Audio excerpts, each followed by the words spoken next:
জীৱনৰ ৰং ভৰা আলপনা ভয় লাগে জানা। আহি থকা আশাৰ তৰংগবোৰ যদি টানি লৈ যায় সেই সন্ধ্যা তৰাই। কোনে লিখিছিল আদিতম প্ৰাণৰ গাথা? জ্ঞান অজ্ঞান যুদ্ধ শান্তিৰ সেই একেই সংঘাত, সংগ্ৰাম ক্লান্তিৰ সেই একেই ইতিহাস।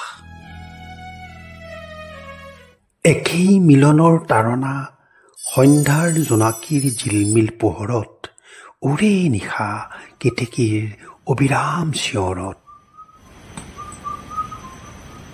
সেই একেই মানুহৰ স্বৰ্গীয় প্ৰেমৰ যাত্ৰা সংজ্ঞাৰ পৰা শৰীৰলৈ, একেখন আকাশেৰে পাৰ হৈ যায় সেই একেই ব্যাকুল উশাহ নিশাহ। কলিজাত সেই একেই কাল ব্যাধৰ বিষাক্ত কাঁড়, কাগজত বেদনাৰ নীলা চিয়াহীৰে লেখা চকুলোৰ গল্প।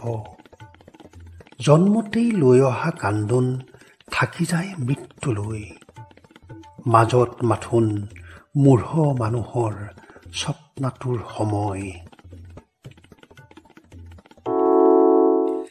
আলপনা, এনেকৈয়ে মৰি যায় জীৱন, এনেকৈয়ে জি উঠে কবিতা, এনেকৈয়ে জীয়াই থাকে মৃত্যু, এনেকৈয়ে বৈ যায় প্ৰেম।